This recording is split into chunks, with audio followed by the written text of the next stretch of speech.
Hello, a very good morning. Welcome along to Ireland Down on Virgin Media One. It is great to have you with us. It's Tuesday, the 3rd of September, and here's what we've got coming up on today's show. We're going to be taking a look at a new report that states that a quarter of primary school children and just over a fifth of secondary school students have been bothered or upset by harmful content online. We'd love to get your opinion on that. Have you noticed that within talking to your kids? 0896 111 111, and do you keep check of what they look at online? They were talking about Roblox, and it's something that a lot of kids are involved with, so we'll chat about that in just a little while. Hundreds of thousands of protesters took to Israel streets yet again yesterday over their government's failure to secure a ceasefire for hostages deal with Hamas. We're going to be discussing this a little bit later on from people who know a lot about the area. We're also going to look back on the tensions, the debates, the divisions and the success of the history. Didn't say success. Well, we were there. Of Irish rugby. We're going to be discussing that just before 8. Are you slagging the other lads now, are you? When we were there, we were great. Before all the divisions. When he was there was no tensions or divisions. Besties. Exactly. Brooke is over there. Brooke, what else is on the way? There is loads more still to come, inspired by the Venice Film Festival's red carpet fashion. We're talking all things power dressing, and skincare superstar Jennifer Rock gives us the lowdown on SPF and anti-aging. Now, Deric is in Dublin this morning. It looks beautiful. How are you getting on, Deric? Yeah, power dressing right up your alley, Brooke. Anyway, ahead of our trip to County Limerick tomorrow, down to Adare, and then Donegal on Thursday. We've landed here in Dublin now. Now it is a showery start up around northern and eastern parts of Galway and Dublin. Elsewhere, pretty steady and decent. In fact, returns some nice sunshine, especially across eastern and southern regions out there today. So a nice bounce back in terms of all those showers we had yesterday. Now, Glasnevin in Dublin 9 is where we're at this morning. We've landed here in the Botanic Gardens. Joyce from the Gardens is their brand new exhibition, so we're going to be taking you on a tour of that. The Gardens, of course, voted one of the top tourist destinations in Europe, so that's all to come right across the morning. Wern, you were saying it was cold out this morning. You need to tough it up. Myself and Brooke were like, it's freezing, Toasty. And then you two were like, the stadium. I know, it's lovely and warm. Look at Deric out in the T-shirt this morning. Deric, it looks absolutely beautiful there. We'll catch up with him. He lives in a T-shirt. He could be in Antarctica and he'd be in a T-shirt. Yeah, you know what I mean? So there we go. We'll catch up with Deric in Botanic Gardens a little bit later on. Now, coming up after the break, we're going to be discussing online safety for children after a new survey highlights the need for government regulation on platforms like Roblox. We're also going to have the latest on the situation in Israel and Gaza, including nationwide protests and the continuing vaccine rollout. That's all coming up here on Ireland Down.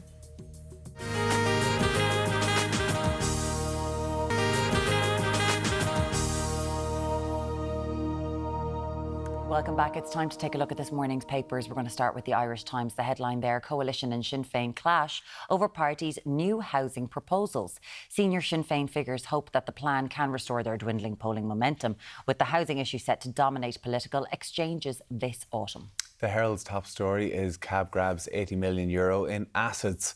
More than €80 million worth of cash and assets has been seized by the Criminal Assets Bureau in the space of 11 years. The Examiner says guns and grenades in family feud. Armed guard the checkpoints are taking place across the north side of Cork City following a spate of violent incidents during which guns, petrol bombs and a hand grenade were used.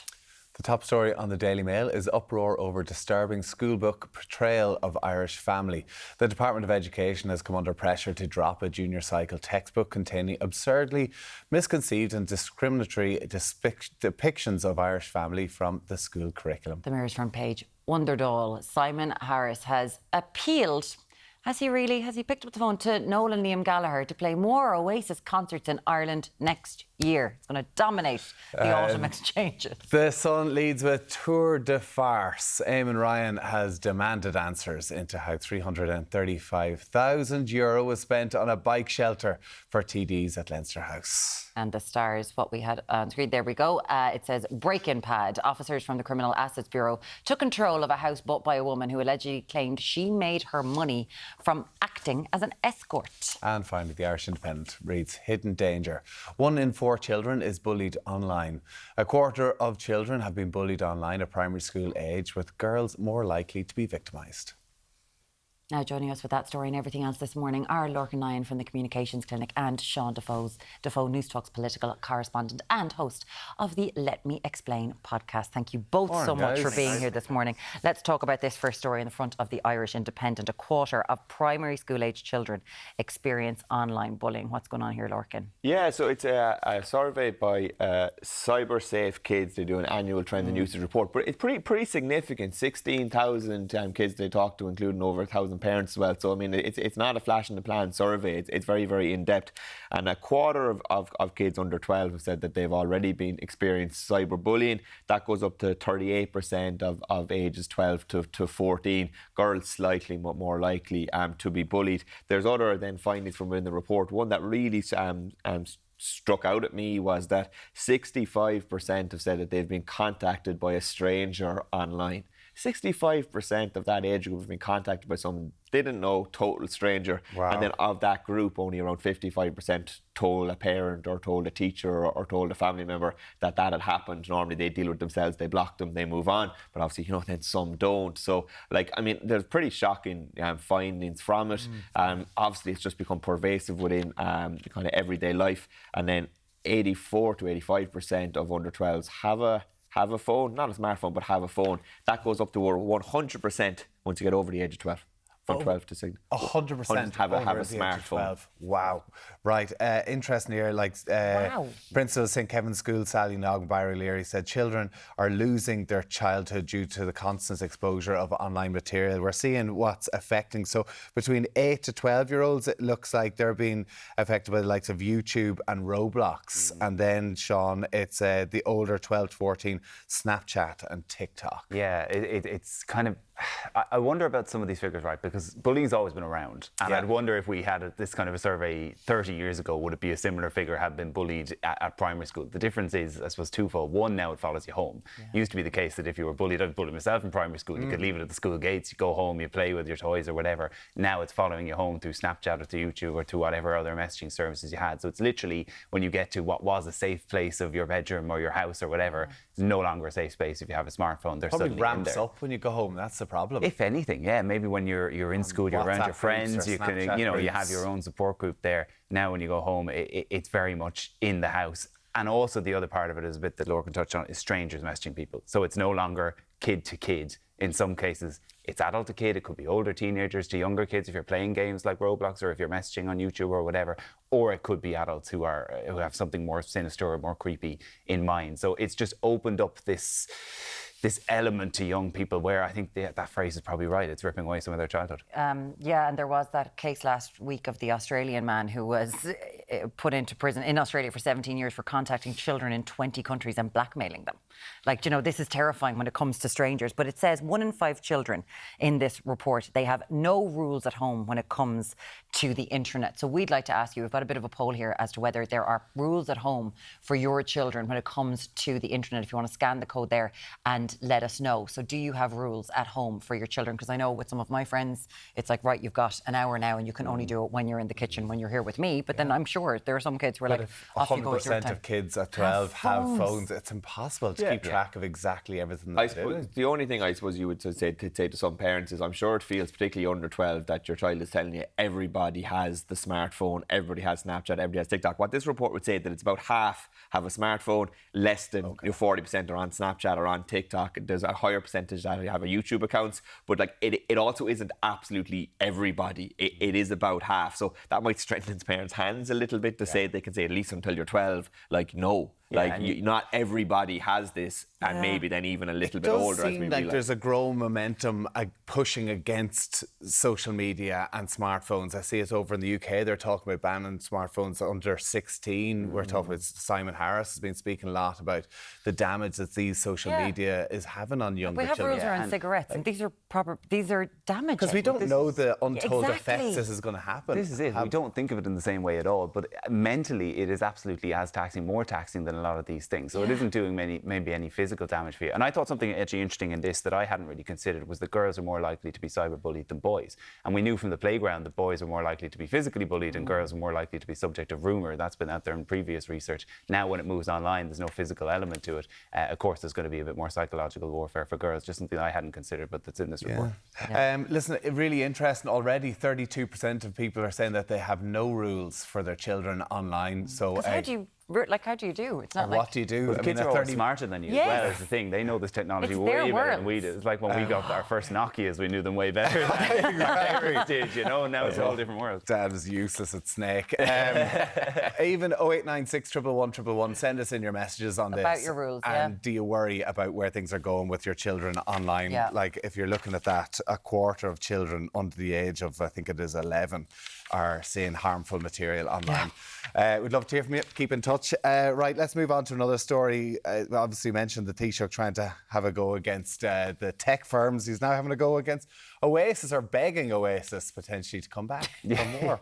I think the exact phrase he used was, could they find it within themselves to put on a couple of other gigs? I'm sure. Really getting down with the Oasis guys. Someone with the Garth Gallagher Brooks brothers. as well. Was it Enda Kenny or someone had to say something about Garth Brooks? Garth, come for the Come free on, do a few concert. more. You'll do the 5 nights. It'll work for that, I suppose. Yeah, look, it's the kind of the debate after it is that the tickets soared to such insane prices that now the Taoiseach is basically saying, look, could you put on a couple more gigs? You managed to do it in the UK. Dynamic pricing. This dynamic pricing thing is a nonsense. I feel so old when it comes to Ticketmaster now. Do you remember queuing physically for a ticket? That was so much easier, and we thought that was an absolute pain in the bum. I love that a very queued? young person was like, I remember queuing. But no, I don't like. I didn't understand the Taylor Swift ticket thing, how to get in. You had to have a pre-sale code to get onto a list, to get onto, to get then a letter in the post. Or, I didn't know what was going on. Now, I had no idea this dynamic pricing What thing. concerts were you queuing for? Exactly. 5. Like Barney and friends at 4 years old queuing up to I was on them all as well, Sean, don't you worry. Jedward But it's absolute, it's bonkers. Queuing to get in a queue and then you're 200,000 in the queue. I mean, it was absolutely insane. 86 quid to And the price goes to 400 The interesting quid. bit, I think, actually, on a more serious note, the interesting thing about this is Ticketmaster's monopoly. And that's where the politicians are going to go now. That it is a one-stop shop. You're not getting your tickets from anywhere else. And Simon Harris is suggesting that the Consumer Protection Commission could investigate that. But the Senate have tried in America and they've gotten nowhere. But now it seems like Europe, once again, are like, all right, we're going to have to tackle this. Yeah, and it would have to be really a European attempt. And Europe have been relatively successful at tackling monopolies in the past. Because, I mean, like that dynamic pricing, even the language, it's just an assault on the English language. Like, that's not dynamic pricing. What dynamic pricing is demand goes up, so price goes up so that more supply can come in. There are no... Simon Harris is making his best attempts, but there are no more tickets coming. Yeah. It's not dynamic pricing. It's just we want to charge more. It's gouging on prices. So Europe may come to the rescue because we can't do it as one country. And give us all a ticket? No? Game on! Sure, one for everybody in the audience. It's put a real sour taste. And no doubt the concerts will be incredible, but I think there's a definite sour taste and a lot of Oasis fans who would love to have gone to see it. Now, yesterday we were talking about a story that was in the Daily Mail, and this is a story that's keep on giving. This is about the bike shed in Leinster House. I believe today we have a picture of it. It is €335,000 to store 18 bikes at Leinster House. Lorcan Nyan.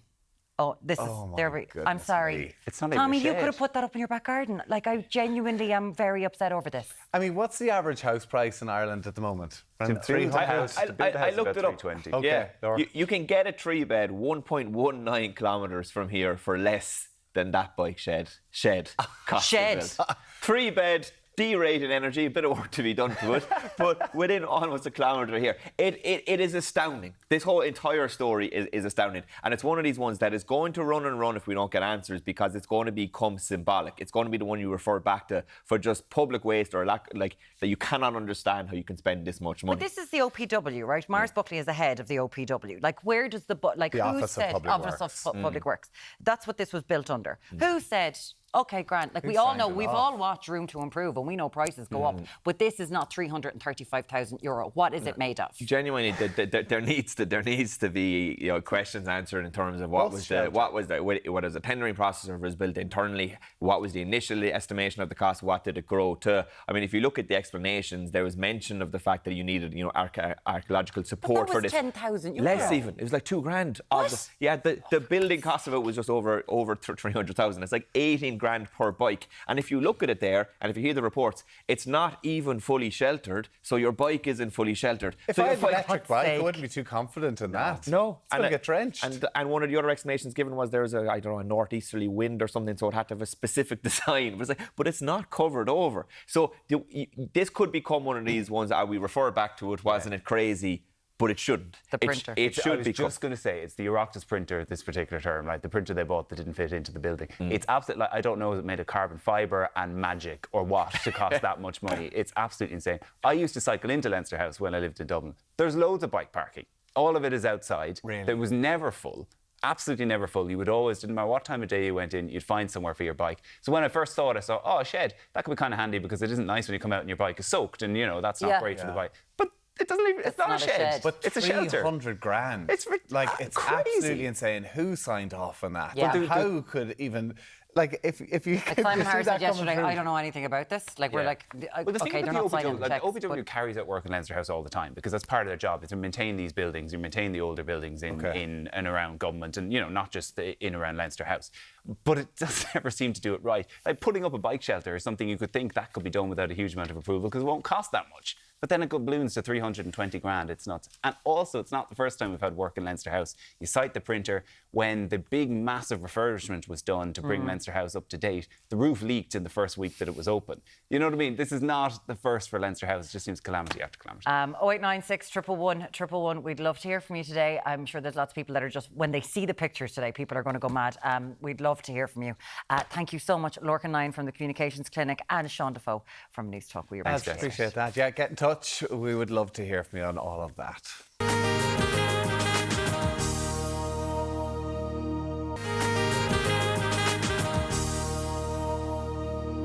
Welcome back now. After 2 days of intense protests and nationwide strikes, pressure is mounting on Israel's government to secure a deal in the ongoing Israel-Hamas war. Yes, join us now to discuss the latest developments on the situation is a man who spent more than 2 decades working in conflict resolution in the Middle East, Oliver McTurnan. Good morning to you, Oliver. Thank you so much for joining us. We've seen huge protests in Jerusalem and in Israel over the last few days. Can you give us an update on the situation? What happened over the weekend in Israel and in Gaza? Well, the protests have been going on for some time, and even before the war, about Netanyahu's government and him wanting to change the legal structures in Israel. But these recent protests and strikes were sparked off by his failure to negotiate properly the release of the hostages. And as a consequence, yesterday, it was discovered that, or the day before, 6 young Israeli hostages were found dead in Gaza. So that was what sparked off the current protests. But the goal of them is to bring down the Netanyahu government. Obviously, they want to bring down the Netanyahu government, as you've said, but he has to stay in power because before all of this, and we've mentioned this numerous times, is that there was many corruption charges against him. And in a press conference yesterday, he remained truculent and defiant, saying that he would not stop this war. He didn't mind the criticism. He vowed that Israel would not relinquish control over the Philadelphia corridor, and he said that he wouldn't be listening to Joe Biden. So he's remaining as he has for almost a year. Exactly. He's stubborn, and I think partly the reason for that is, well, 2 reasons. One, he knows he's got a broader support in the Knesset than just Ben-Gvir and Smotrich. He knows that there are people in his own party and even in the more moderate parties who actually support his war effort. At the beginning of this, as you said, he made 2 pledges. One was to oversee the demise of Hamas. The other was to negotiate the hostages. Now, anyone aware of the negotiation process would realize those two goals are incompatible. And sadly, the events of the past few days have proven that. He's also spoke about the killing of the 6 Israeli hostages, a way of saying that Hamas don't want to negotiate, that if they had kept them alive, that would have kept the negotiation going. He said that the Hamas, who they're dealing with, are not a trustworthy source. I mean, where is this going to go, Oliver? You've dealt with conflict resolution in the Middle East for so long. Is there an end in sight, potentially? There has to be an end, and hopefully it will come sooner. But my opinion is basically it won't happen until Biden rediscovers his moral compass. America has always put interests and domestic interests, political interests, before values, the universal values we claim to uphold. And I think we see the consequences this time. At the beginning of this war and throughout, he has said there is no red line between the US and Israel. He's given them the arms and the political support. Until that stops, I think, and until Biden allows the UN to fulfill its role and impose a ceasefire, I fear this killing will go on. And the situation in Gaza is just horrendous. We saw there that the UK are stopping some selling of weapons to Israel. You've mentioned there that Biden has said that we have to do a deal on the hostages, and the people of Israel want their over 100 hostages back. And we've seen them really take to the streets properly before they would have been labelled by Netanyahu and his government as traitors. So Kamala Harris is obviously on the campaign trail with Biden at the moment, and she said that she's going to maintain Biden's policy on weapons with Israel going forward. So is that kind of carte blanche for Israel? Well, I fear it is, and I fear America talk's a good talk, but when it comes to what really matters, imposing and upholding international law, they frequently fail to do so. There's no way Netanyahu is going to agree to end this war without that pressure from the United States. If he agrees today to a ceasefire, a permanent ceasefire, in effect, as you referred to earlier, he is signing his own resignation. Okay. Because one, it'll be the day of accountability. Why was there this security lapse on October the 7th? And secondly, we recall when this war began, he was actually in court on a daily basis. And those court cases were suspended so he could give attention to the war cabinet and to chairing that. So he knows once he says or he agrees to a permanent ceasefire, and they have to remove themselves from the Philadelphia corridor. There's no way Egypt is going to accept that as a permanent or even an immediate to long-term arrangement. They must move from that. So once he agrees to those things, I think his own premiership is in question. Can you tell us quickly about the polio breakout in Gaza at the minute? I see that there has been a temporary pause to facilitate a vaccination. Well, you know, it's just adding to the tragedy. First of all, I'm told yesterday I was speaking to some of the British doctors who are working in unbelievable conditions in Gaza. And they were saying that the vaccine it's a very hit and miss program at the moment because simply they don't know where the children are. They're being moved around so much from one zone to another zone that the difficulty in reaching out to them is one thing. Also, the security for those working, you know, the medics who are trying to do the vaccination program, they're finding it extremely difficult and at great risk.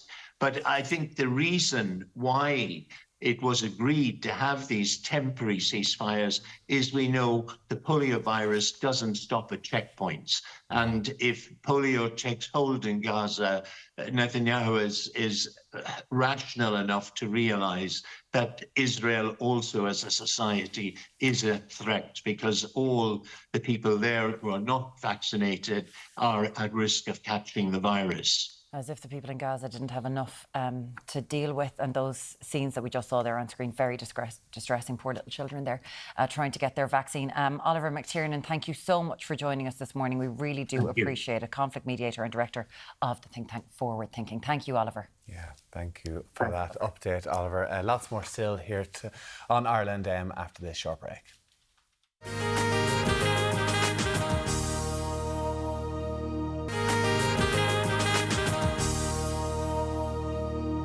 You're very welcome back. Now, since the early 1800s, when the game was first played in Ireland, the landscape of Irish rugby has been shaped by war, revolution, the Troubles and social class. Joining us now to talk about the incredible history of the sport is social historian and author Liam O'Callaghan. Good morning. Good morning, folks. Thanks for having me on. Now, funny enough, I'll take the lead here because I don't think that Tommy really knows anything about rugby. Well, I actually will start because as someone who's never played rugby, for me, I always thought of rugby as nearly a class, you know, it would be a middle to upper class sport. I think that would be a fair comment by and large. So if you look at the composition of the Irish team, Brooke, it's largely men who went to fee-paying schools. But that's not the entire story. In Limerick, for example, rugby's had a working class following since as far back as the 1880s. So it's not completely middle class, but that's definitely the dominant perception among commentators that it is, and it's the dominant profile of it, but it is a bit more complex than that. Irish rugby, particularly the men's game, is going through incredible success at the minute. You've done a book, it's called Blood and Thunder at the minute. It's called Rugby and Irish Life, a History. Why did you decide to write a book about the history and conflict and so many areas of Irish rugby that we don't really talk about? Well, three reasons, basically. First, I've been a fan of the sport all my life. Second, I'm an historian, so it was a natural marriage to write a history of it. But thirdly, I thought rugby had the most interesting story to tell. This is a sport that's had to contend with war, revolution, partition, the Troubles. It's had its own sort of really big internal things to deal with, dealing with apartheid in South Africa, dealing with the very traumatic transition to professionalism. So all those factors taken into account, I thought there was a very rich story to tell there. Yeah, absolutely. I was reading today all about the book, and I guess one of the most contentious periods was the Troubles. And I didn't realise that it was always under one banner, like we all played under one team. And that's really incredible. I guess there's a lot of like trials that came with that, and people maybe had to meet each other in the middle. They did, and I think the IRFU have been very skillful in kind of taking a neutral path in all of those things. And they've done it really in two ways. So when the island was first divided into two states, the IRFU basically ignored that fact. They ignored the existence of the border. So in 1926, for example, a rugby club at Cavan, not exactly a citadel of rugby, nor is Monaghan, Tommy, of course. A rugby club in Cavan applied for affiliation with the IRFU, and in their letter they said, well, now that there's a border and we're in the southern state, we should join the Leinster branch. And the IRFU wrote back saying, we don't recognise the border, you'll join the Ulster branch or you won't join any branch at all. But I think viewers will be more familiar with the neutrality in terms of symbolism, so flags and particularly anthems. So the reason why we have an Ireland's Call, for example, is so that our Irish rugby can maintain unity. Because we have our An Naveen played at home matches, but that's purely as a gesture of respect to the state. It's not for the team. Ireland's Call is the team's anthem. And one of the quirks of Irish rugby, and one of the most important facts about it, is that it's a game that's been shared by Northern Protestants and Southern Catholics for the last 100 years. So those compromises are really necessary, because those two groups, as I talk about in detail in the book, don't have a shared sense of Irishness. And rugby achieves something very unique there. It's incredible what sport can do as well, and bringing communities together with a shared purpose and representing Ireland. I know that you talk about Nigel Carr, who was an Ulster player who was obviously playing for Ireland at the time. He was in a car with David Irwin and Chipper Rainey, I think, driving across the border, just going down to an Irish rugby training session. They're coming from Belfast and a bomb went off. That's right, just around Newry. So it was an IRA bomb. It was targeting, I forget exactly who the target was. It was a judge. British Chief Justice, and I guess that brought home the kind of risks that players from Northern Ireland were taking, you know, to satisfy their ambition in playing for Ireland. And other than those three particular players, there was all the players who were in the RUC or who were in the British Army. And of course, coming to Dublin at that time, if you were in one of those occupations, made you a target. So those players showed incredible bravery and courage. And Irish or vice versa, guards going to play up north as well. Of course, exactly, yeah. And even in the height of the Troubles, the long-standing kind of links between clubs in the south and the north were maintained, and clubs from the south would still travel north. So it's incredible that Irish rugby has maintained that unity, and I think it's quite unique in terms of Irish sporting organisations in doing so. The team has been incredibly successful, and you talk about this in comparison participation numbers to the likes of GAA and soccer, that rugby really bats above itself. Yeah. Why? For a couple of reasons. Firstly, because it's much easier to be a successful rugby nation than it is to be a successful soccer one. Yeah. There's just fewer countries playing it. And second, I think Irish rugby has had a little bit of luck historically. Even though it was very badly prepared for professionalism when it came about in 1995, it had two really strong things going for it. A, the schools tradition, which we've spoken about, and all the players they got from that. And B, the fact that the provincial teams existed. The provincial teams weren't really a thing in the amateur era. Yes, they had fixtures every season, but they weren't all that popular compared to the club game. But they offered the IRFU a structure for professional rugby. They existed, their geographical location was suitable, and you could graft professional teams onto them quite easily, and they've been very successful. Absolutely. And listen, you talk about the women's game as well. And when, probably 10 years ago, the women's team were flying high, but since COVID, the last couple of years, that has fallen away. But it looks like that, obviously, the IRFU are trying to put structures in place to try and fix that as well, and have them competing at the very top level as well. Feeder schools would probably help with that. Fee-playing schools would as well. Oh, feeder schools certainly would. Well, the women's game at schools level is much less elitist. Absolutely, absolutely. Listen, Blood and Thunder, it's called. It's Irish history, rugby Irish history. Liam O'Callaghan, congratulations on your book. Thanks so much for coming in. Thanks so much. Very, very interesting. A lot of stories that you might know. Moss Keane on the front as well. Thank you very much. Now, still to come this morning, comedian Killian Sundermann is going to talk social media, stand-up shows and the healing power of the countryside. Plus from 9, 5 dub to working full-time. 5 dub? 9 to 5. 9 to 5 dub working full-time on the farm. We catch up with Ellen and Joe O'Neill for our daily life on a dairy farm. Stay with us.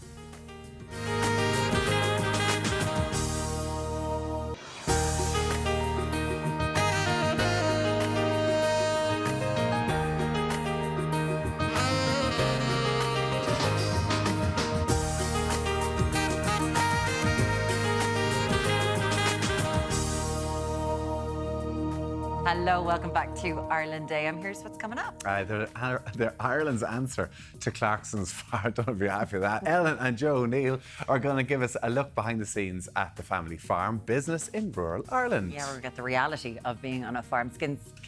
No, it's going to me. Skincare specialist Jennifer Rock. She's going to be here to answer all of your questions, so you can send them in to us. We're doing a Q&A at the end of the show. 0896 111 111. Anything you want to ask about your skin, she will be here a little bit later on. We're also looking forward to this. Comedian and newfound nature guru Killian Sundermann is going to give us his deeply uninformed and highly opinionated guide to country living. That's his words, not ours. We should have Ellen and Joe here to go, Yeah, that's exactly. wrong, that's wrong, that's wrong. Brooke is in the kitchen with the one and only Edward Hayden. Hi, guys. That is right. And Edward is whipping up a sweet treat that's hard to beat. What have you got, Edward? Yeah, well, this morning I'm going to show you how to make a lovely creme brulee, but just with the lovely end of the season, I've got some beautiful rhubarb, so I'm going to do a lovely rhubarb creme brulee and a nice crunchy topping and some shortbread biscuits. Oh my gosh, I think rhubarb's the only thing ever survived in our our garden of... Is that because you didn't use it? And you, you love rhubarb. We didn't use it. Double rhubarb for Brooke. Extra rhubarb for I thought she was everyone. going to fake it there and be like, I love rhubarb. Oh goodness. Oh well, we'll go to Deric. And Deric's got green fingers this morning. He's in the Botanic Gardens. Tell us more, Deric. I do indeed. Broke creme brulee with rhubarb. How does that sound, Leo? Sounds delicious. Sounds delicious. Anyway, Leo Walsh is with us. We're broadcasting live here from the Botanic Gardens down here in Glasnevin. And Leo, just over our shoulder, this is all your hard work along with Susan as well. Yeah, the two of you. myself and my colleague Susan. Yeah, it's a lot of work in winter for a big payoff in the summer. Yeah, it's the herbaceous border. It's the real spectacular show in the summer in gardening. Yeah.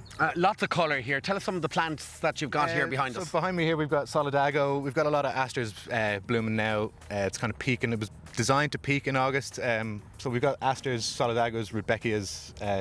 Still got gladioli out. Which is great to see. Of course, Stories from the Gardens, it's a brand new exhibition. And in fact, speaking of stories, you started off here as a tour guide. I did, yeah. I graduated in 2017 and my first job here was as a tour guide in 2018. And I kind of evolved to be a gardener then, so I've been a gardener since 2020. Yeah, and a fully qualified horticulturist. Muireann, you're talking about the cold there all morning. Look, even Leo is in his shorts here this morning. Yeah, we're hardy perennials here. Yeah, we're hardy perennials, Muireann. More 9:15. See you then. I'm a soft millennial. That's what I am. I'm a soft millennial. I tell you, my garden was meant to peak, designed to peak in August too. It doesn't look like that. You was looking at that going, why doesn't mine look like that? Where's the colour come from? Anyway, we'll find out later on with Deric. Yes. It's time now to take a look at this morning's papers. We're going to start with the Irish Times. The headline there: Coalition and Sinn Féin clash over parties' new housing proposals. Senior Sinn Féin figures hope that the plan can restore their dwindling polling momentum, with the housing issue set to dominate political exchanges this autumn.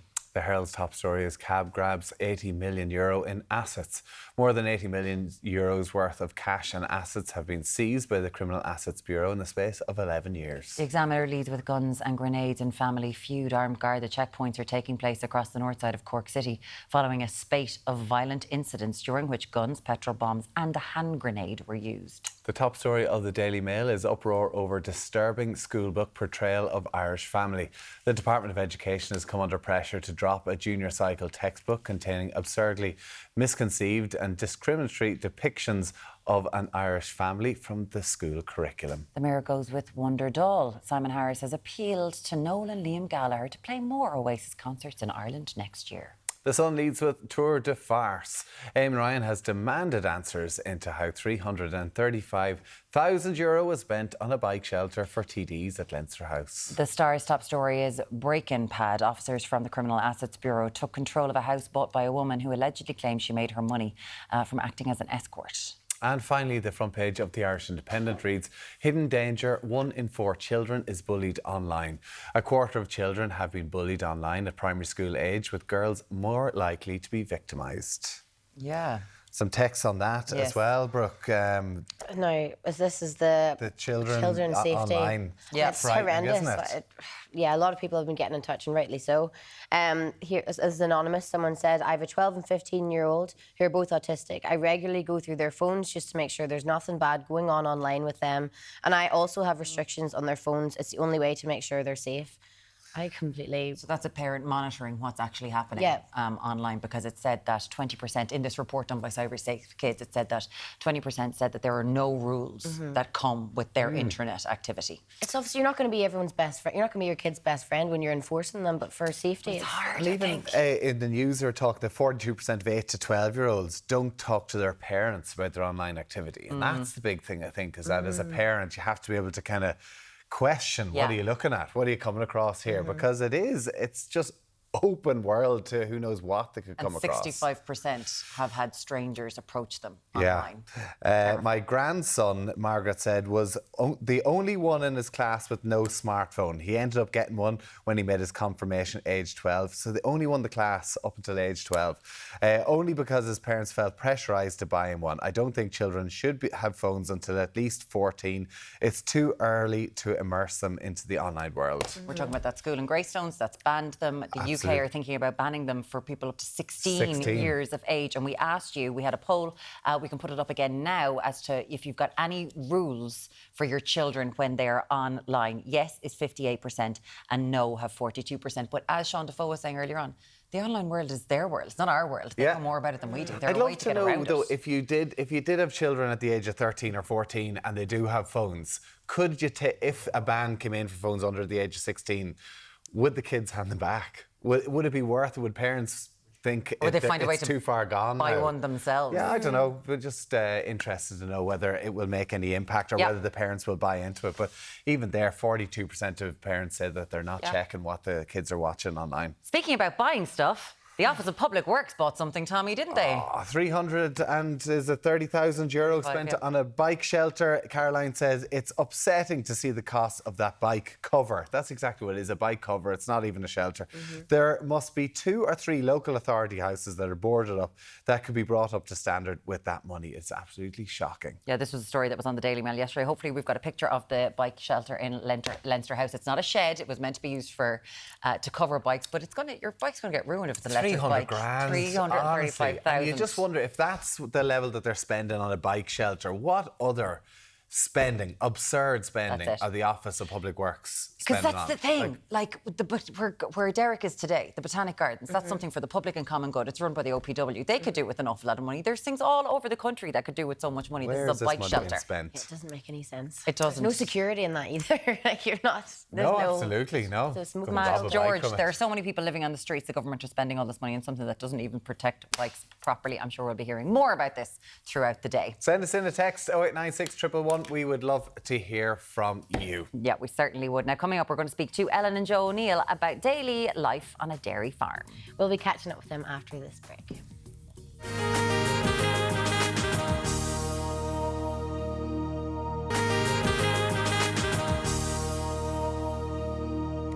You're very welcome back. Now, from a blind date nearly 20 years ago to married life on the farm, Ellen and Joe O'Neill are a true testament of how opposites can attract. They're looking at each other there. I'm like, is it? Yeah, there. Before we chat to Ellen and Joe about their story and why they decided to document it on social media, here's a little insight into the realities of farming life.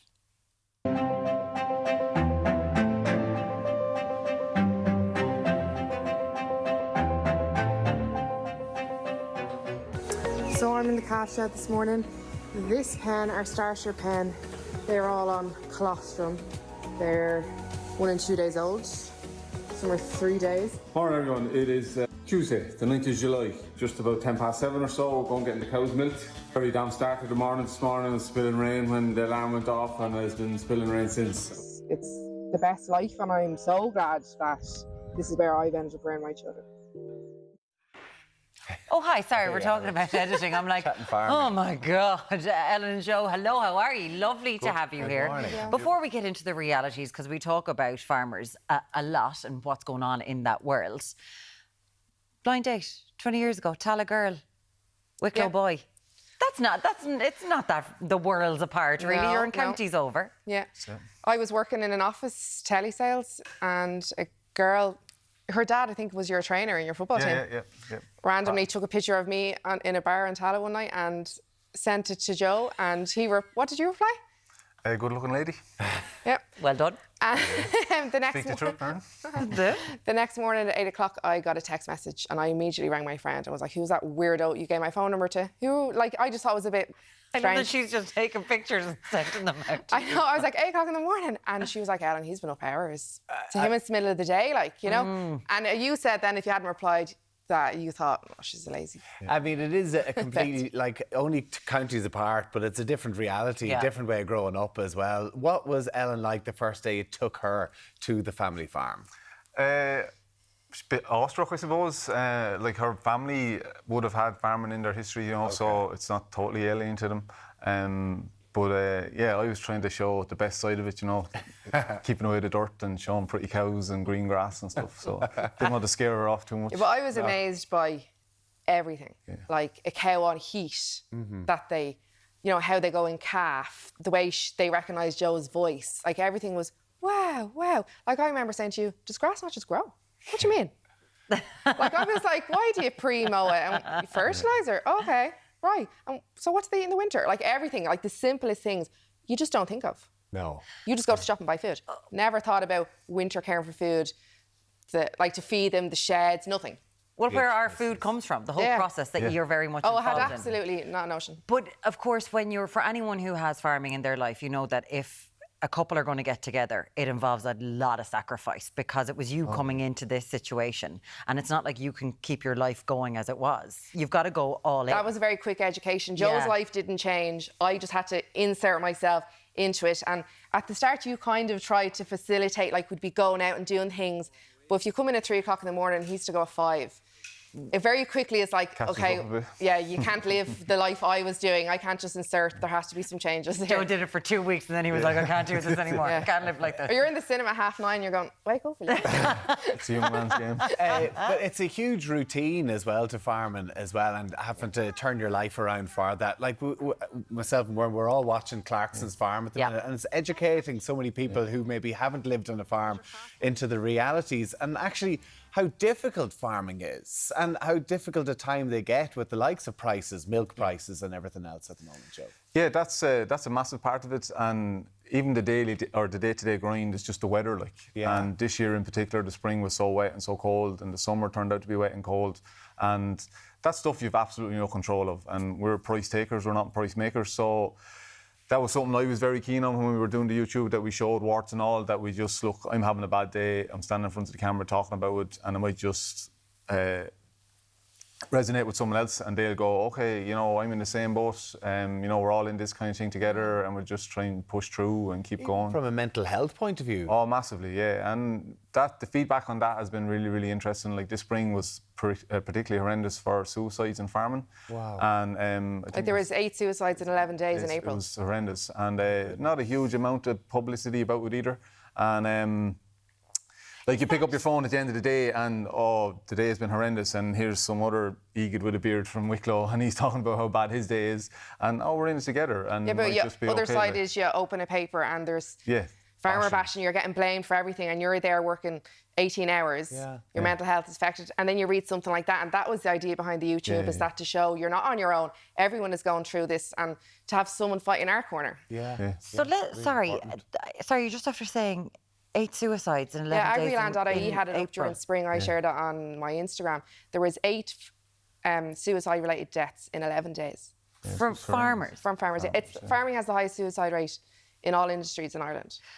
It's frightening. So this is, but people are actively getting into this, and this is, we would have known, and it was talked about before, you know, farmers alone. I know you've just said that this YouTube has helped you massively because you did decide to do this. Was it your idea to kind of, Ellen, to go, right, we're going to film this?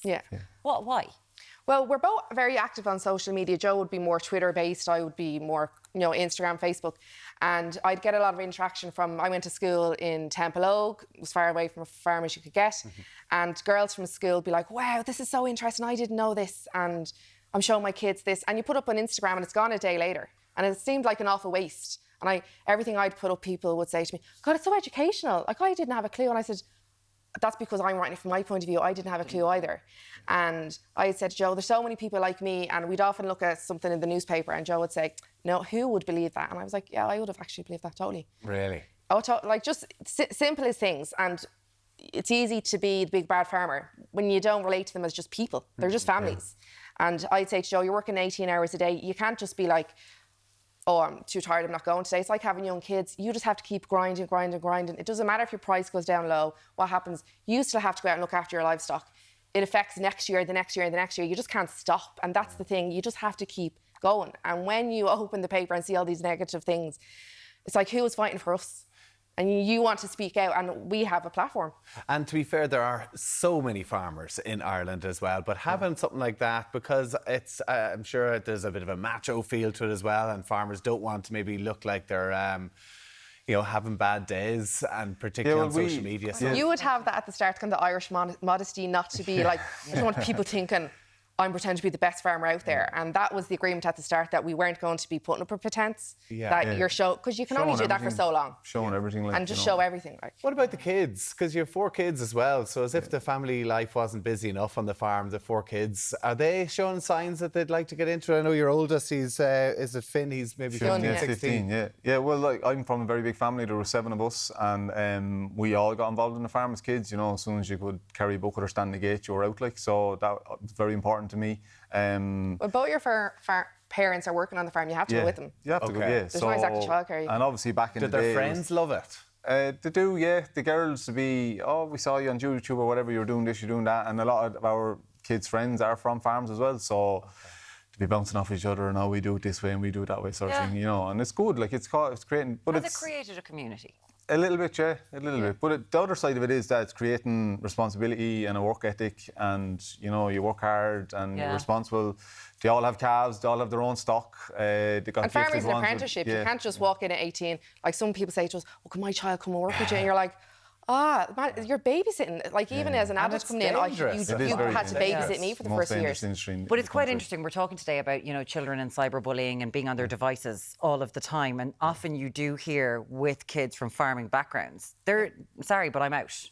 I'm gone. So they are actively involved in what it is that you're doing and spending time from a young age, as you've said, with a work ethic. Yeah. Oh, absolutely. And our kids are of the generation, they don't usually watch normal television. They're watching streaming. YouTube is huge with our kids. They're watching other farms, other things. And when we said about doing the YouTube, well, the two girls, they were the ones begging at the start. You know, they watch all these American families doing things. And I said, I'm not doing YouTube. As if we have time to make content. And then the more we thought about it, our life is content. We don't have to make this new stuff. Just show what we're actually doing. And the kids, especially during spring, now the winter, it's quite quiet coming into the winter, the autumn. But during the spring, everybody's out. And the cameras that we have set up around, or the kids are videoing themselves, we just catch funny moments. And it's just real life and we're not hiding it. It's fantastic. And I think there's huge interest out there as well. I know my kids on YouTube, they love farming videos and stuff as well. Where do you see the future of farming in Ireland? Well, hopefully it's here to stay, Tommy. You know, but you do get a bad rap, you know. We do, yeah. And that in conjunction with everything else, was part of the reason why, like, I could spend my day on Twitter, or X as it's called now, defending farming, because there's just so much stuff thrown up there. But you don't have time to do that. You have to work. So this is our way of doing it. We're just showing what it is. At the end of the day, we're a family like every other family in the country. We're just farming. We have a block of land, we grow grass, we milk cows, turning that grass into something that we can eat. And that's how we pay our mortgage and how we're rearing our kids. And so important. Yeah, and paying our bills. And as you say, everybody was only one generation away from a farm, and now we're two. Yeah, so that disconnect is getting massive. The disconnect of where our food and our milk and our cheese comes from. Like even my mother has said, oh, don't show when you're slaughtering the cow for the freezer. And I said, no, Mammy, that's the problem. We've been hiding that. And then people have this airy-fairy vision and they don't know where their food comes from because you've been protecting a generation, not showing them real life. And then when they see where milk comes from or where their meat comes, when they make the connection between meat and an animal, they're horrified. It's because they've been overprotected. We have the snowflake generation. And I was like, my kids are going to be hardy. There's going to be none of that nonsense. Like we brought the offal home from the factory the other day. We all chopped up the liver together. I showed them that's the inside of your body. This is the heart. It was such a learning experience even for me. That's biology, isn't it? Isn't it? And my eldest was like, we did that in school. I'm like, oh, well, that's brilliant. But to be connected, it was inside a cow. And what do you make of this? Would you like your kids to be more in tune with stuff like this? Grabbing a few hearts at home like Ellen and chopping them up. 0896 111 111. Really interesting, just from a perspective of farmers. Your YouTube series, it's O'Neill Dairy Farm. You can find it there. And of course, you are online as well. And merch as well. Look at this. Look at this. The whole lot. Have it all going. Ellen and Joe O'Neill, thanks so much for coming in this morning. Very, very interesting. Absolutely. Thank you.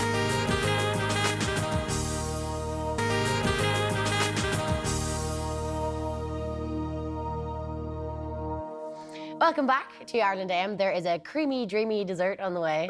There is indeed, yes. A creme brulee. Good morning to you, Edward Hayden. Good morning to you both. Great to have you with us. Creme brulee is a really nice dessert. It's that kind of a baked egg custard. And I suppose it's one of those things, you know, it is a dinner party staple and favourite, but people can often be intimidated by it. Big time. So what particularly when you bring out the blowtorch. There you have it, there you have it. Now, what I'm going to do is I'm going to kind of make a version of it today using a flavour. So there's a couple of different ways you can flavour it, which I'll tell you in just a few moments. So I'm doing a rhubarb version. So essentially it's like a stewed rhubarb, and custard really is what I'm doing, but it's the baked version of it. What would a normal be? Now, just a normal vanilla one. So again, you can flavour in 3 ways. So I've got some cream here. I've got 12 fluid ounces, 350 millilitres of cream. So if I wanted to flavour it by infusion, I could stick in a vanilla pod in here. I could stick in maybe a piece of cinnamon stick, some star anise. anise, different a bit of flavours. lavender stalks or something like that. That flavours it that way. The other way maybe is I have got the 350 millilitres of cream, but I could use maybe like 250 and substitute the other 100 for maybe a bit of Irish cream liqueur and make a kind of an Irish cream liqueur version. Now we're cooking on gas. Get ready your rhubarb. And the third way then is to flavour it by putting something at the bottom, which is what I'm going to do in the absence of the Irish cream liqueur. And that's some stewed rhubarb or some apple or berries or whatever. And rhubarb, probably, it's a good time to pick it. It's really at the end nice. of the season. It's really nice. It's really nice at the minute. So what I've got here is I've got my cream. I'm just turning that up here and I'm just going to bring that to a nice boil. In the meantime then, what I've got is I've got 4 eggs. So I'm just going to use the yolks. So we can keep the whites of these for meringue or a souffle or something. But I'm just going to use the egg yolks. I'm going to separate those. Again, reminding people, you know, sometimes you'll see people putting them into their hand to separate them. So I always just think it's a little bit unhygienic. A little bit unhygienic. Yeah. hand. Yeah. So use it from one shell to the other. And I suppose just do it with a little bit of confidence. That being said, isn't it always on the last egg that a bit of the yolk goes in? It's never on the first. Now, is there I presume egg white in it's not a big deal, is it? No, you don't want a lot of it. So obviously that's going to kind of change the texture of the custard and its set in quantity. So like if a tiny bit goes in, it's not a deal breaker, but I wouldn't be putting in a huge amount. Now into that then I'm going to put 4 ounces, 110 grams of sugar. Oopsie daisy. Right. All out. Yeah. And then what I'm going to do is I'm just going to give that a really good beating, okay? Now, consequently, you can see our cream is boiling up there, so just take that off for 1 second. So what I'm looking for is just to get this just aerated. It's not kind of like making a sponge.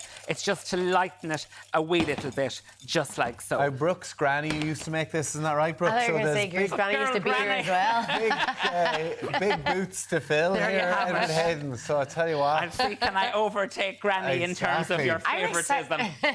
Now, look at this. So the cream is boiling up, and that's what I want. I want that really nice boiling cream. And then... That was bubbling over nearly. It was just really robustly boiling, yeah? So you want to just make sure that you kind of get it just in time.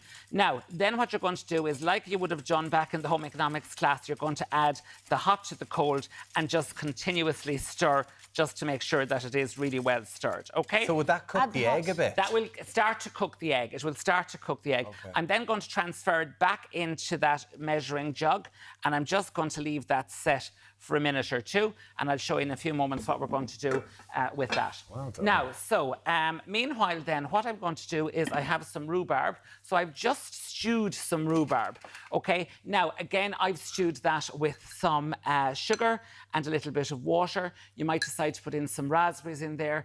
I've said to you on the recipe if you wanted. Now, I have a really nice rhubarb from my neighbour's garden. She's our rhubarb lady. What's her name? Anne Hayden, actually. No relation, but our neighbour across the road. So she supplies rhubarb to the area. But again, this is really, really nice. It's at a nice time of the year. If it wasn't, you could put in a bit of grenadine or something like that to change the colour. So I just put some rhubarb, a little bit of water and a little bit of sugar into the pot and just gently cooked it. Just boil it down, yeah, kind of thing? Gently though, gently. Right. Now, can I just talk to you about the dishes? So I'm using the proper bona fide creme brulee dish here today. But again, people might use little ramekins.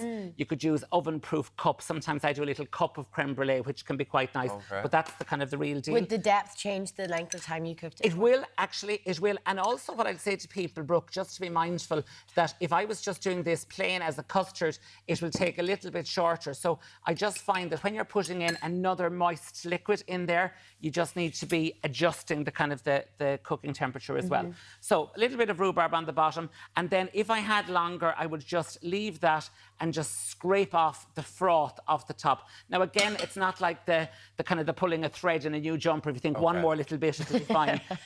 So just pour that in, and then very gently, I'm just going to pour one of those in, just like so. Okay.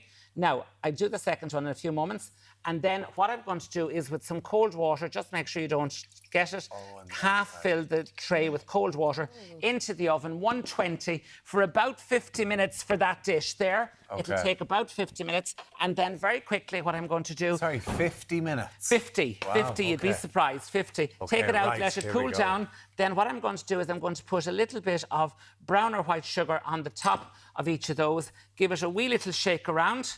Okay, just like so. Can I and do then this very bit? you can. Well, I show you how to do one and then you do the other. Okay, so with your blowtorch, just turn on your gas, okay, and just light her up here. Uh-oh. Oh, we're off. You were all hoping that wasn't going to happen. Light her up, and then nice and quickly.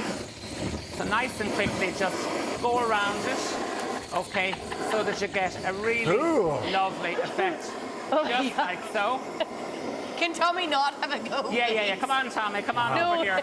No, I said no. Everybody is welcome to the circus. Now, give it another go like that.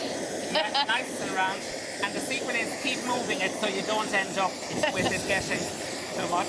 Don't get overzealous. Don't get overzealous. You're going to burn it. Look at that. There you have it. Right, how do I turn it off? There, up the top there. Give it a little twist off. You're turning the wrong way. Right. Trying to do me in. Now, there we have it. You just get the like burnt one. There you have it. Look at that. And I then love lovely burnt. creme brulee. And then what I've got is I've just brought you my heart this morning in the form of a biscuit. So I've just made some lovely shortbread biscuits. Oh, beautiful. Put a little bit of fresh mint on the top. And then I've just got some little edible violas and a little bit of icing sugar. And that is a real dinner party treat. Okay? Look at that. I love that. There you have it. That's stunning. And just get a taste of it. So if you just be very quiet, Tommy, you might just use the crack. You should just hear that love. This is burnt, that's why. Stick your ear into it there. There's a reason you can throw it off a wall. Anyway. It A lovely little crack. Oh, on the there top. is. Look at that. Lovely caramel layer. Look at shoot that. fruit and the custard underneath. Edward Hayden, you've made my morning. Thank There you you have so it. much. It's easily done. Delicious. Oh my goodness, amazing. Coming up, Deric is going to be in the Botanic Gardens. He'll be finding all about their flora. That was a good one. After the break, see you there.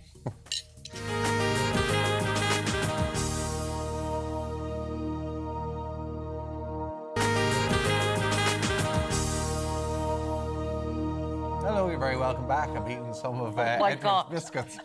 Deric is connected with nature this morning. That's right. He's coming to us live from the National Botanic Gardens of Ireland. Deric, how are you? Deric, how are you getting on? Yes, good morning, guys. We're having a great tour down here at the Botanic Gardens, the National Botanic Gardens down here in Class 7 in Dublin. It's a gorgeous morning, isn't it? Absolutely, Deric. Very mild this morning. And a lovely drop of rain we had yesterday, which has watered everything. Which is great to see. Deric Lupton is with us now. And Deric, it's great to be down here. First up, tell us about the history of the gardens itself. Well, the gardens first opened in 1795, so it's close to 230 years old. At that time, the gardens' function really was the sort of agricultural research, food crops and so on.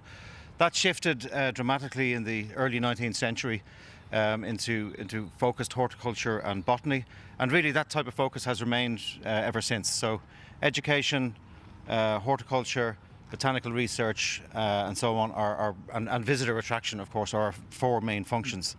So it's it's a very, very busy place. The gardens are very popular. We have about 600,000 people coming through the gate each year, so that's an enormous number of people.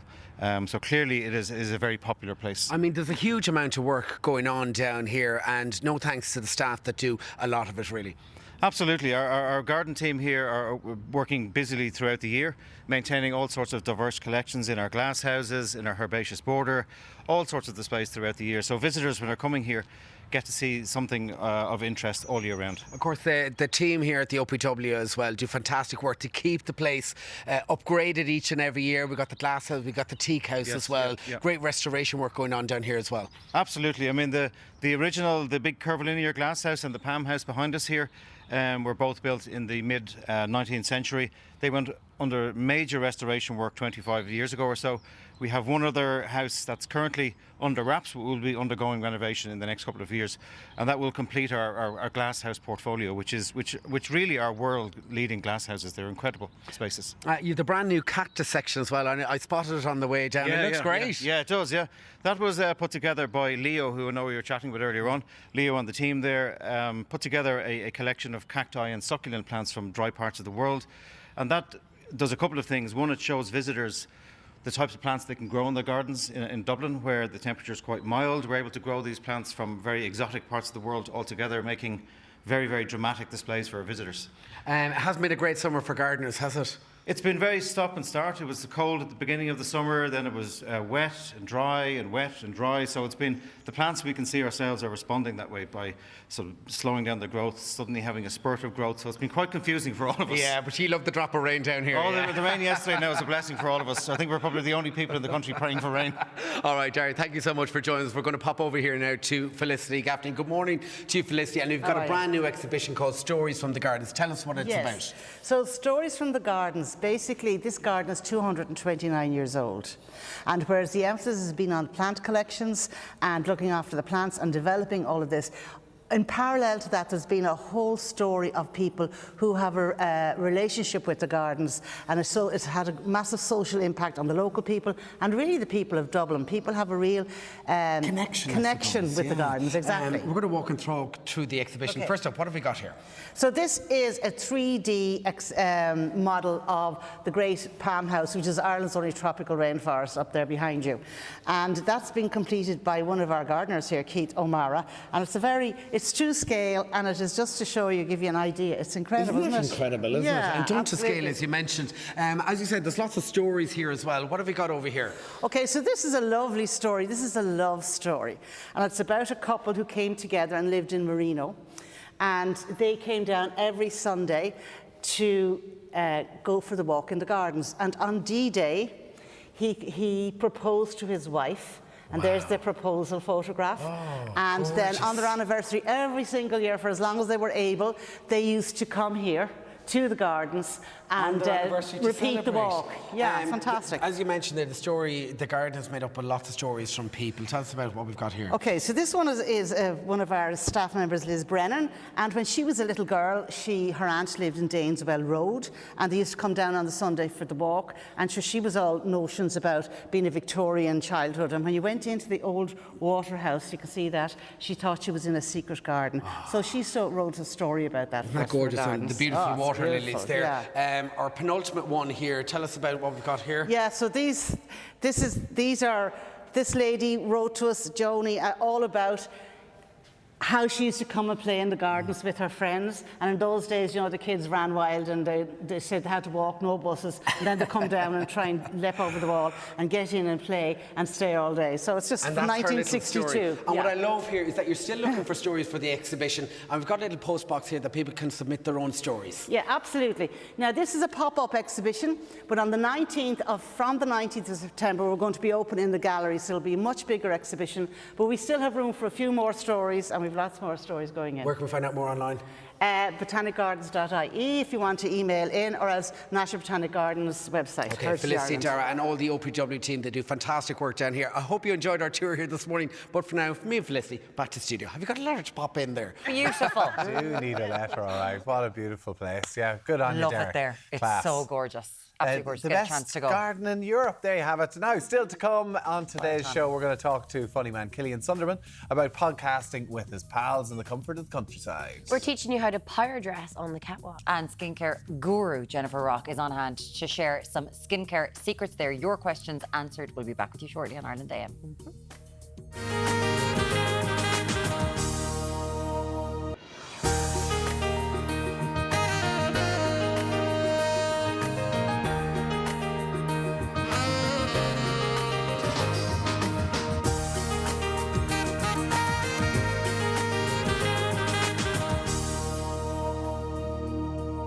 You're You're very welcome back to Ireland M. Here's what's coming up in the final hour. Very shortly, comedian Killian Sundermann is going to be joining us at 9:20. He's going to talk cultural clashes and online observations in his new Fringe show. Look forward to that.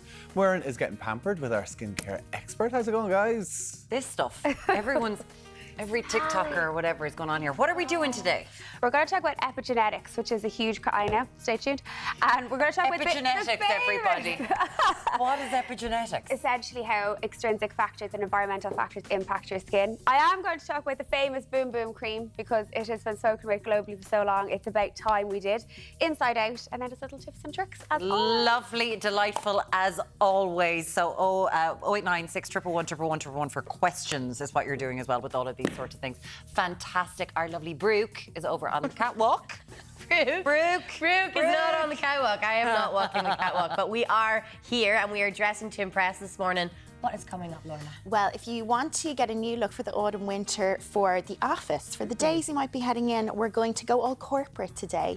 And I've got some tips on how you can kind of create a tailored look, but without wearing a suit. So I've got some gorgeous suits, but if you don't like that kind of matchy-matchy look, we're going to change it up like this lovely look on Audrey this morning, and how you can balance colour and make the most out of your workwear wardrobe. Balancing work and play. Exactly. I love that. I love that. And Deric is now, he's visiting the recently crowned best garden in Europe.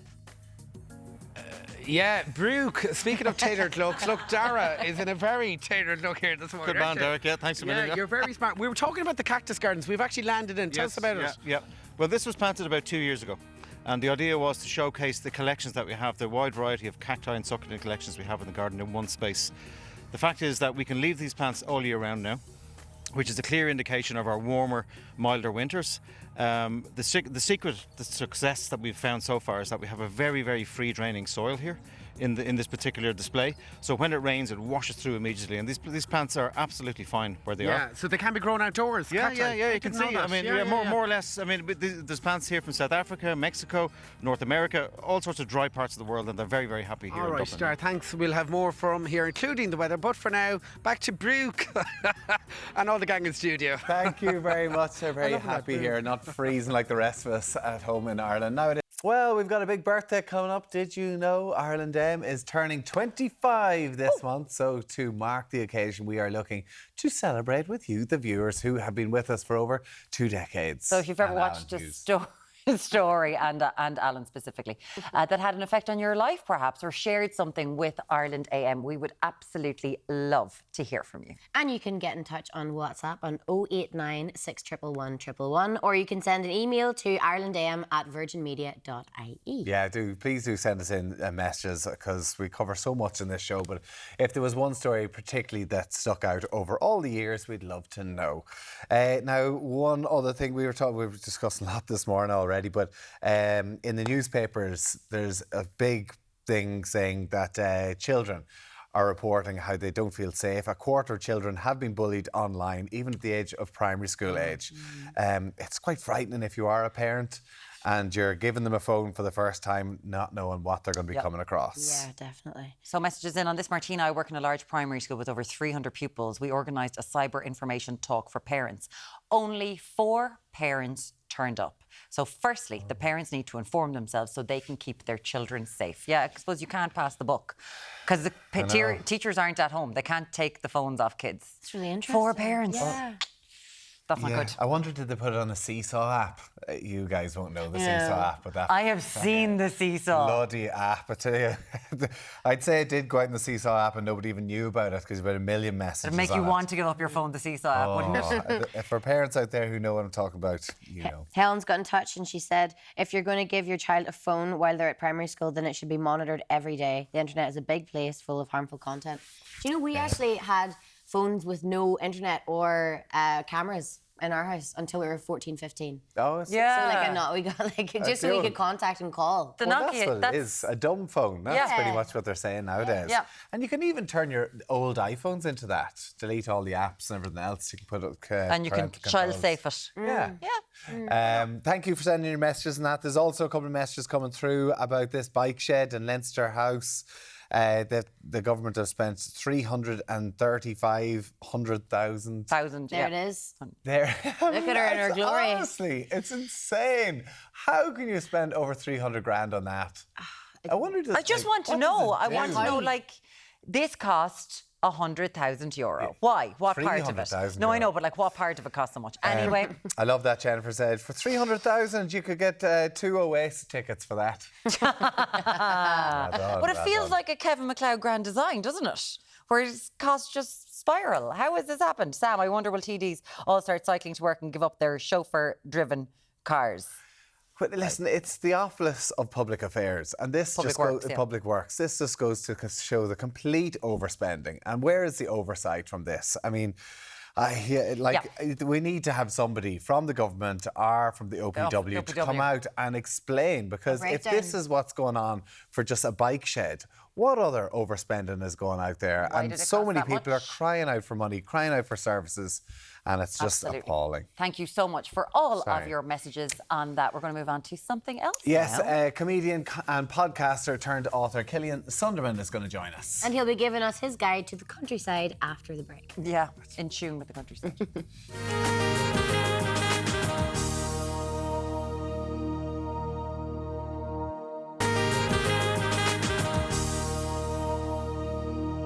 Welcome back. Now, he is the comedian whose knack for finding the funny in the ordinary has garnered him over 11 million views on TikTok. Before we chat to the lovely Killian Sundermann about his new book and upcoming shows, let's take a look at some of his videos. Do you know, I was like, you know what, you can take that parking ticket, you can stick it where the sun don't shine. Really? You said that to his face, like, right in his face? No, not actually, no. Oh. But that's what I would have said. Yeah. That's why I would have said. Oh, yeah. Oh my God, you know Karen Grace?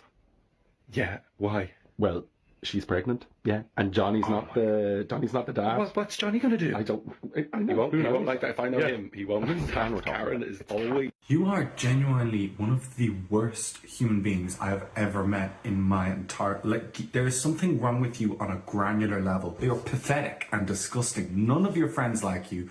You are a terrible, probably psychotic, awful piece of human vermin. Like, you're upsetting me around. Look at this video of a raccoon in a drawer.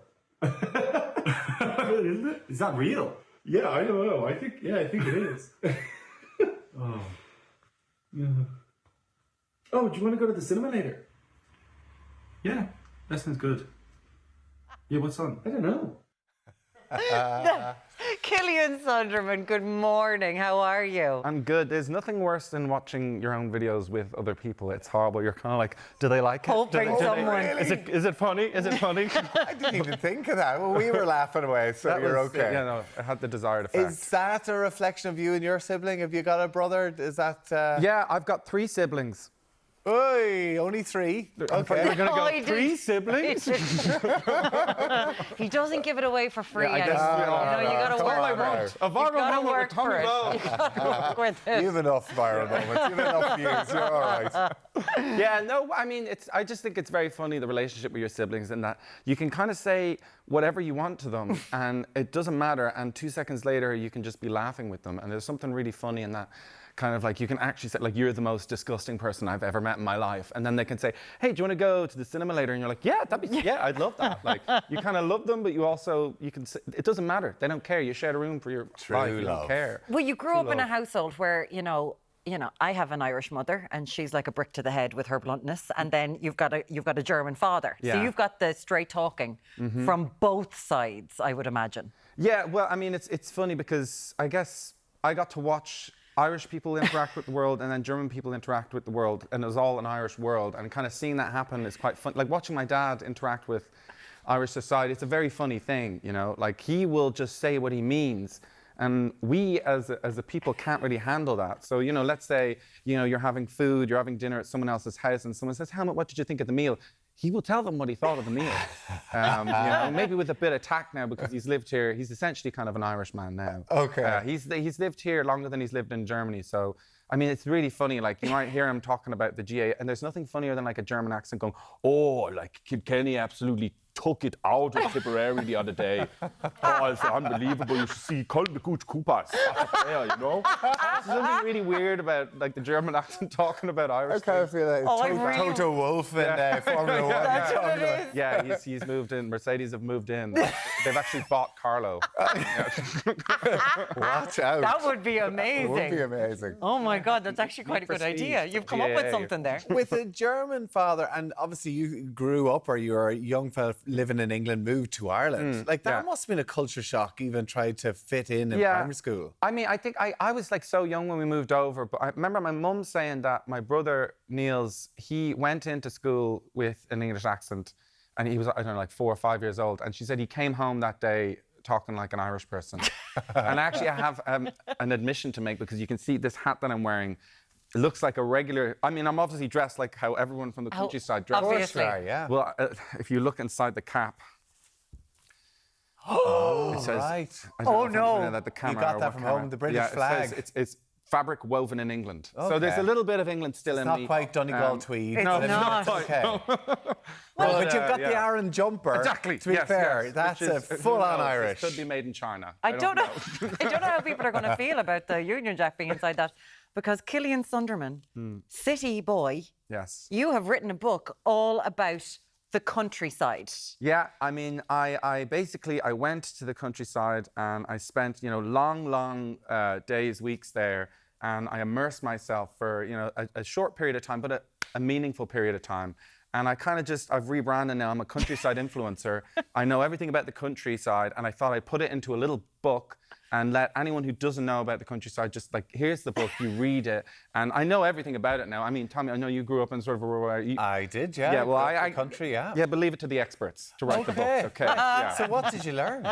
Well, I learned about, you know, many things, hedges, stone walls, these kinds of things. I didn't actually do much research at all. I kind of just sort of looked at things and figured it out on my own.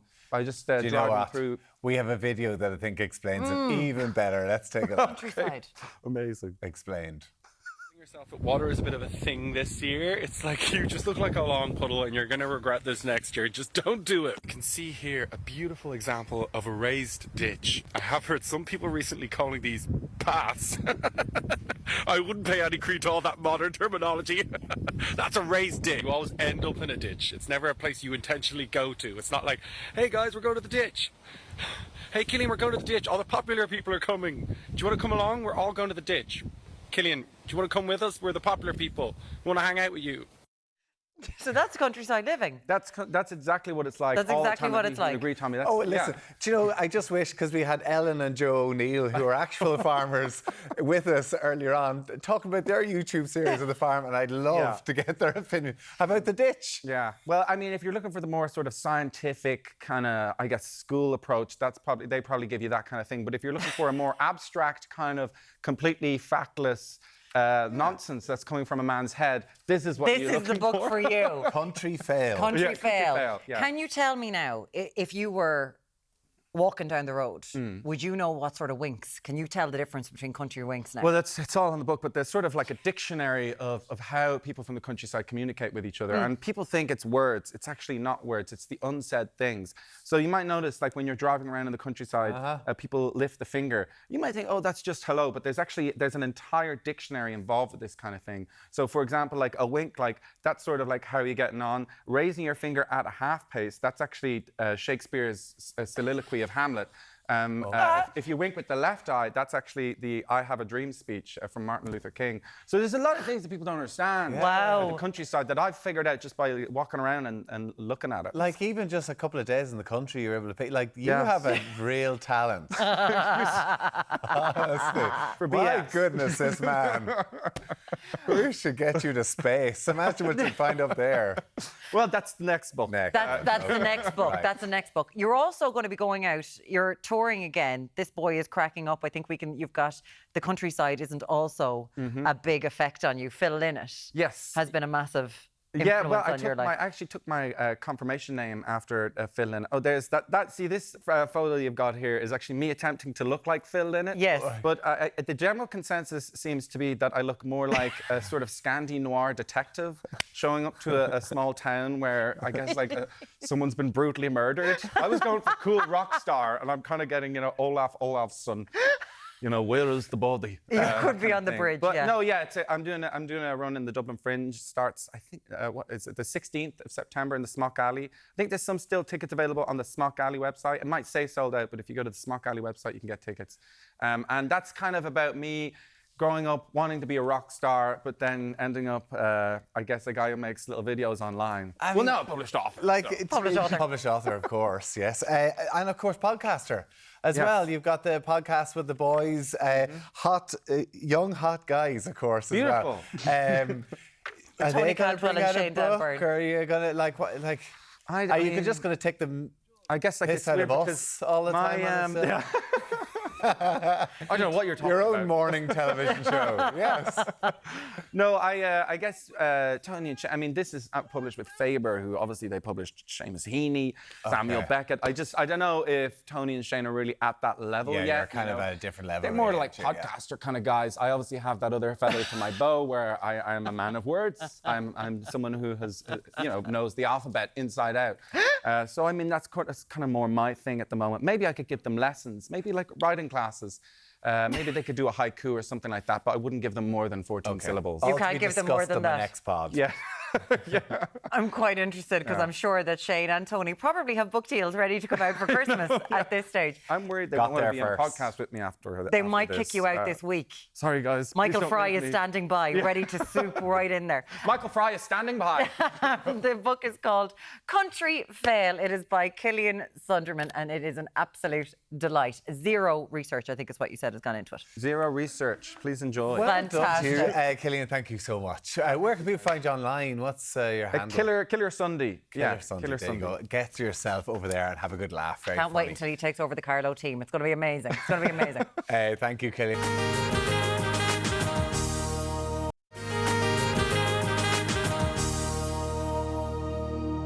Welcome back now from the Venice red carpet to your wardrobe. Power dressing is the latest trend that can help you feel confident in what you wear. That's right. And here with her take on power dressing is trend stylist Lorna Whitman. There you are. I'm a trend stylist. Trend stylist. Love That's that. all you do. That's what I'm going to be from now on. I'm a trend stylist. Very trendy. At what our trend stylist is talking about today. No, we're not. Oh, sorry. Well, I thought we were going to be doing that. Right. We can hint at it. We were able to stare into the camera for a really long time there. OK, let's take a look at our first look today. It's Yumiko. So Yumiko is in the classic power dressing look, which is the black suit. Yeah. And when you think about tailoring office wear, what you want in your wardrobe that's going to do the most work for you, it's a black suit because it matches everything. And aside from it being a matchy-matchy coordinated look, they do work as separates as well with pretty much everything. So it's going to work for you, which is the most important thing. This outfit is from Anastasia and Ranelagh, and it's actually by designer Caroline Kilkenny, the Irish designer. So you get a little bit of hint of Irish in there too. But to go for something like this, you're looking for a couple of aspects. Really good fitting shoulders, a good sleeve length, because if you are going to wear it all day, especially if you're in the office, you don't want it to restrict you.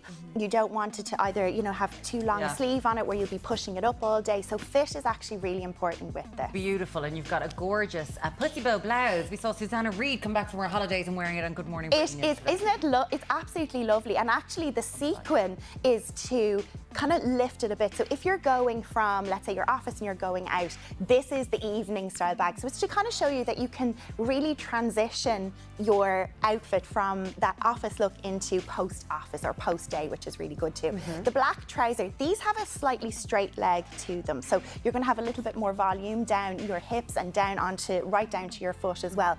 But also they gather a little bit at the bottom, with I think is actually a really nice feature. It's funkier than... It is, isn't it? Yeah, corporate. So they don't look too straight. And then to really lift it, we are going for a little bit of a coloured shoe, which I love. Yeah, and these are from Nozomi and Enna's, and I just love them. But also, when you've got a coloured shoe, it just kind of does all the accessorising for you. Yeah. So when you're wearing something a little bit more kind of in a neutral or a foundation colour like black is, that colour just makes all the difference.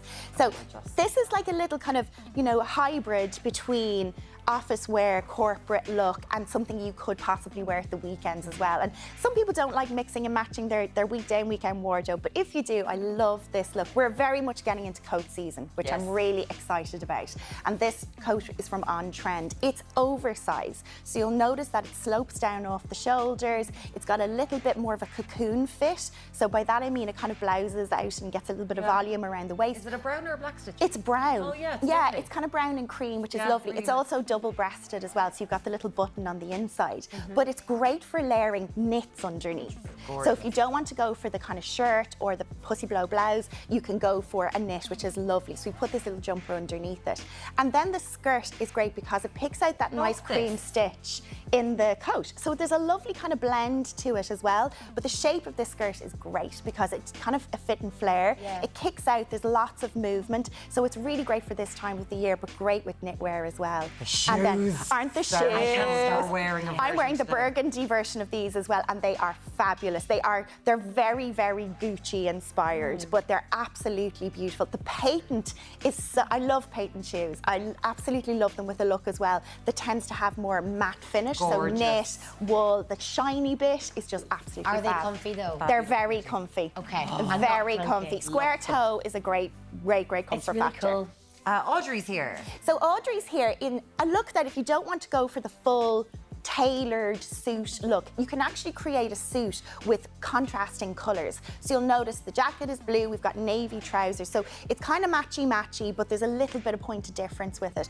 Also, you can look for things like a textured finish to like jackets and things that really kind of create a bit of contrast. And with the blouse underneath it, it's lovely. And I'm actually going to get Audrey to take the jacket off because the blouse has this lovely frilly detail. So you get the look and the feel of a sleeveless blouse, but if you want a little bit of coverage and a cap sleeve, that's what this actually does, which is lovely. And you may not wear your jacket all day as well, so you want to have something you can take off and feel comfortable and stylish in.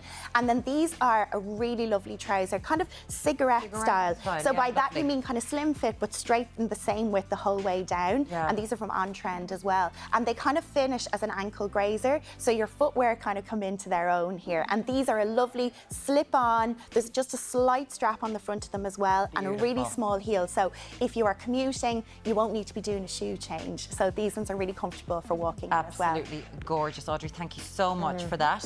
We're going back to you, Miko, for We're our going back final to you, look. Miko. This is the more elevated corporate queen This is look. like dinner after, or isn't drinks it? after Oh, work. yes. It's very, very Chanel inspired, I think, which is lovely. And this is from Anastasia again. So this is a jacket, but I've actually styled it like a top today because it is a double-breasted top as well. But you'll also notice it has beautiful jeweled buttons on it. So the jacket's just doing everything, and it's that little bit extra, but it's also navy, which I love navy. And if you just want to kind of go a step up from black, I think navy's great because it matches pretty much everything you might have. Easy to pair with jeans. Yeah, exactly. Then to the skirt, we've got a pleat, and the bag just takes up all the details as well. So the bag actually is complementing the jewellery which we have with this look as well today. So the bag is just gorgeous, you know, and again, it's an after work bag, because you might be going to work with your big tote bag full of goodies and then you take out the small one later. But the pearls are great because we're in this kind of era, especially from the Venice Film Festival, of that's power suiting, but there's a little bit extra to it. There's been a lot of Kate Blanchett inspired on There's this bit. very. She did the pearls, she She did the did. suit as well, along with Tilda Swinton. Yeah, and they really have kind of been putting energy into the suit, which I really, really like as well. And then something a little bit out of the ordinary is an ankle boot with the skirt. So I think if you're going to go for something like this, just make sure you're playing with texture and you're playing with length. Style, yeah. Style is Contrast. great. It is a little bit of contrast, but also they're more of a shoe into a boot. Yeah. So you're kind of getting that lovely kind of workwear, powerful feel to the look as well. But with it just works. It is gorgeous, Yumiko. Thank you so much. I have you. been staring at what you're wearing. It's so amazing. My version of power suiting. So fabulous. Lorna Waitman, thank you so much. My pleasure. I want the shoes. I know. So good. You can get the shoes. Can I get the? I can get the shoes. I could get the shoes. shoes. Coming up next, we're all about the skincare. We've got your problems answered. And the problem solver is Jennifer Rock, and she'll be with us after the break.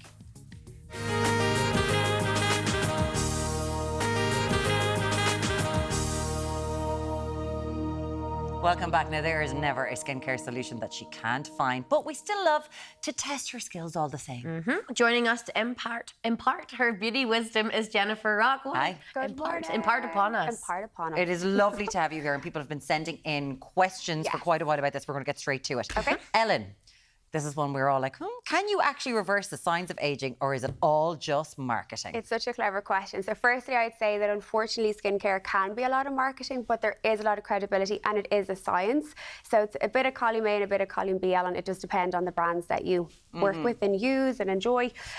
So first up, for that reason, I thought that I'd bring something that's fairly new to the market, which is called, as we talked about in the tease, epigenetics. So essentially what that word means is, so your skin will age at a certain rate, which is like your chronological aging. So I'm 35, I look 35, I'm 45, I look 45, or you could be 45 and someone that perhaps has had a lot of stress, maybe not a great diet, has been exposed to a lot of pollution. So ultimately what it means is we're exposed to a lot of external elements and they can accelerate the signs of aging on our face. So what Eastern have done for the last 15 years, this is back to the question, this is credibility at the core. So they've researched this whole concept and what each element of our life can negatively do for our skin. And so they launched a product which is called the Eucerin Hyaluron Filler Epigenetic Serum, which ultimately means, and they've tested on 160 women over many different weeks, and ultimately the skin looks brighter, fresher, more radiant, which you'd expect from an anti-aging product, but it's specifically targeting those of us that know that we live a fast-paced, busy life. You know, I'm definitely not at home zenning and journaling every day. There's a lot going on. It's busy.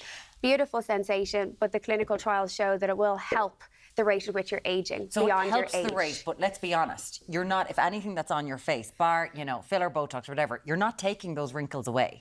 So, and this is a really good question. So I'd never promise to a client that you can put a serum on and will remove a line or wrinkle. Anyone that's saying that is just being unrealistic with their expectations. Reduce the appearance. Exactly. And that in turn then, and the consistency and commitment to what you apply to yourself at home is key. So when you're doing something for 6 months, obviously religiously every day, you will see a difference. Okay. What I love about this is that, as I mentioned, it's a different angle. It's not just saying you've lines and wrinkles, use this. It's I know that I have a lot of business in my life, so as a result, I will age a little bit quicker aesthetically. So this is something I can consider bringing in. Yeah, okay, great. Do. Nice. Ellen, hope that has helped. Yes. And then we have a question here from Annie that says, why do people say SPF is the most anti-aging thing for your skin? It's such a great question. And do you know why I love asking it or being asked today is that it's not sunny per se outside. So people start to think about SPF less and less now that it's coming into September. So what is an SPF? It stands for sun protection factor. We on this beautiful island of ours think sun, think heat, think more than likely abroad. But actually we're talking about daylight and synthetic light that we get from our computers and just from internal lights. Brooke, your face is priceless. So you are learning like Annie. So like blue light, synthetic light is SPF. So how you're watching us right now. So we just need to be mindful of that. So that's why SPF. I don't think I'm wearing any today. Let's get it on her screen. That's why SPF is one of the most shielding, protective elements you can apply. So it's not always, like our last question, it's not always about repairing the past. It's trying to look to the future. Like with anything in life and being proactive and preempting. Yeah. So that's why SPF is one of your main, like I'd always say, cleansing and SPFing are the non-negotiables. So this one is lovely. It feels divine. The best tip I can give you is find an SPF that you love. That one feels like a lovely cream. Once you put it on, you can feel the hyaluronic in it. It's if you like it, you will apply it. SPF 30 is sufficient once you're applying enough. And we know the rule is that you're applying about 2 finger lengths amount. So that's what Eucerin do. They always have the studies. They always make sure that it actually does have the metrics within it. So it's not just an SPF in this sense. It is a moisturiser with an SPF. She never gives up, but she never talks about her own products, and I absolutely love her SPF, and that's what I use every day. Christine, I want to treat a friend to a body product. She's just had her first baby and she needs a little pick-me-up. Congratulations to your friend Christine. Yeah, such an exciting time, such a busy time, maybe not an awful lot of time for yourself. And so I had to, because we spoke about this particular brand months and months ago, and I had to bring it back. So this is the Brazilian beauty secret. I want to say best kept, but it is a global TikTok, Instagram, social media, sensation. So this is Sol de Janeiro. I'm going to open this and I'm going to watch your faces as you smell it, right? So just give me a little... drama pause. Is that coconut?